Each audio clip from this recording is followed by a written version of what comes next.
সরকার গঠন করেছিল, জনগণ তাদেরও বিচার চায়। অবাক, এক দেশে দুই সরকার, এক সরকার বসে আছে পার্লামেন্টে, আরেক সরকার বসে আছে শাহবাগে। পার্লামেন্টের সরকারের কথায় জাতীয় পতাকা উঠে না, নামে না। শাহবাগের সরকারের, বুয়া সরকারের কথায় পতাকা উঠে আর নামে। সেদিন আমরা দেখলাম, একবার নয়, দুবার নয়, একদিন নয়, দুদিন নয়, এক সপ্তাহ নয়, 2 সপ্তাহ নয়, মাসের পর মাস রাষ্ট্রীয় পৃষ্ঠপোষকতায় সেই সন্ত্রাস চালিয়ে যাওয়া হয়েছে। বাংলাদেশ, তুমি সাক্ষী, বিশ্ব তুমি সাক্ষী। আমরা অন্যায়ের কাছে মাথা নত করিনি, আমরা অন্যায়ের কাছে মাথা নত করব না ইনশাআল্লাহ। আমরা প্রিয় দেশের স্বাধীনতা, সার্বভৌমত্ব কোনো আগ্রাসী, কোনো হেজিমনিস্টদের কাছে আমরা বিক্রি করব না, করতে দিব না ইনশাআল্লাহ। যারা বিক্রি করেছিল আজকে তারা পালিয়ে গিয়ে ওখানেই আশ্রয় নিয়েছে। তারা এদেশকে নিজের দেশ মনে করতো না, কারণ এদেশে তাদের বাচ্চা কাচ্চা বসবাস করতো না। তাদের বাচ্চা কাচ্চাকে নীরবে অন্য দেশে পাঠিয়ে দিয়ে এই দেশকে তারা সন্ত্রাস কবলিত করে ত্রাসের মাধ্যমে এই দেশকে তারা শোষণ করেছিল। তারা মূলত প্রতিশোধ নিতে এসেছিল। আপনারা জানেন কিসের প্রতিশোধ? আমি জিজ্ঞেস করি, সেদিন আপনার পিতাকে কারা হত্যা করেছিল? যারা 71-এর রণাঙ্গনে বুক চিতিয়ে যুদ্ধ করেছিল, তাদের হাতে আপনার পিতাকে নিহত হতে হতো। আপনারাই জবাব খুঁজেন, এর জন্য দায়ী কারা? কারা সেদিন ব্যাংক লুটেরা ছিল?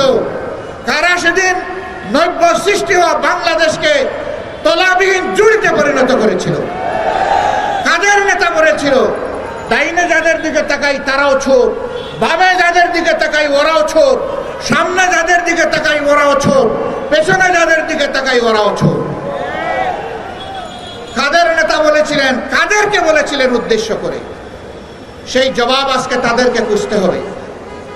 কাজেই প্রতিশোধ জনগণের উপর নয়, প্রতিশোধ নেন আপনাদের অপকর্ম সংগঠনকারীদের উপর।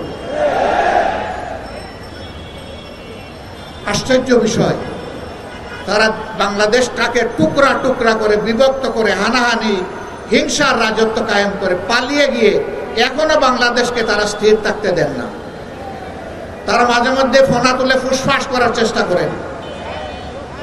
যেই জাতি আপনাদেরকে উচিত শিক্ষা দিয়ে তাড়াতে পেরেছে, সেই জাতি আপনাদের ফোনাও একদম গুঁড়া করে দিতে পারে। এটা মনে রাখবেন।